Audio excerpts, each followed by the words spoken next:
il y a quelques années, ils vendaient ici dans des pharmacies des kits complets pour le Mu'tamir. Donc, c'était du shampoing, du gel douche, du savon qui était pas parfumé, dentifrice qui n'était pas parfumé. Reste à confirmer, est-ce qu'ils les vendent toujours? C'est la pharmacie, comment dire, Nahdi. Mais reste à confirmer, sinon, pour votre séjour, à savoir que vous ne serez pas tout le temps en état d'ihram. D'accord? Durant votre séjour, vous aurez des jours avant le Hajj, si vous commencez par la Mecque, et après, quand vous serez à Médine, où vous aurez besoin de shampoing, de gel douche, de savon. D'accord? Euh, il est bien de se munir, par contre, pour les rites, d'un savon non parfumé.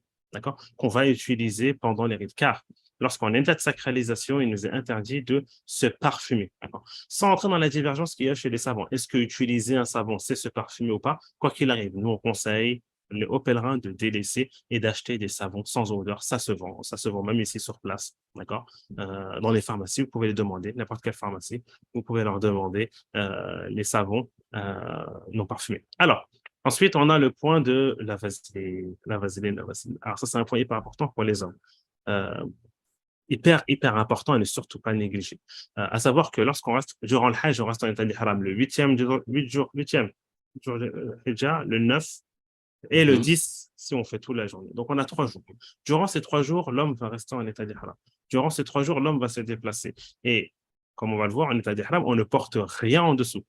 Rien du tout. D'accord? Ce qui cause des frottements entre les jambes très désagréables. Alors, si vous ne voulez pas être là à marcher en canard, la vaseline. Alors, plusieurs produits ont été testés, hein, le talc, autres.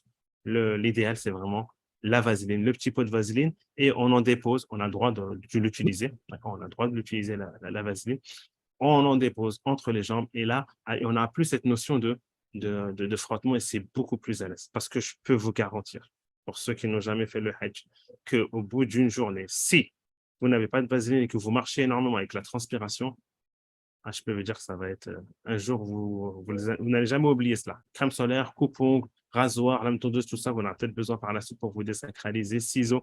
Ce sont des éléments dans lesquels vous avez besoin. Le savon de Marseille, s'il est naturel, si c'est un savon qui est naturel, sans parfum, qui est par l'huile d'olive, on a le droit de l'utiliser. Les déodorants, utiliser la pierre d'Alain des carbonates ou des choses dans ce genre où il n'y a pas d'odeur délaissée à délaisser les déodorants classiques qui sont parfumés, on les délaisse et on essaie d'utiliser voilà, des choses qui sont soit naturelles. Même si cette chose naturelle a une odeur en soi naturelle, il est permis de l'utiliser.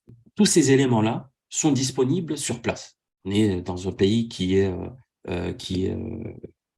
tout ce que l'on peut trouver dans nos pays respectifs. Et donc, à partir de là, il est possible de faire tous ces achats eh bien, ici.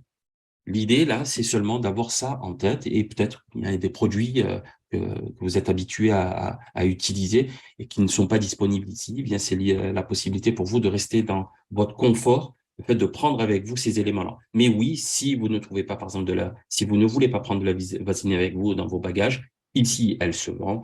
La lotion solaire se vend, le gel douche, shampoing. Il est possible de prendre tous ces éléments ici.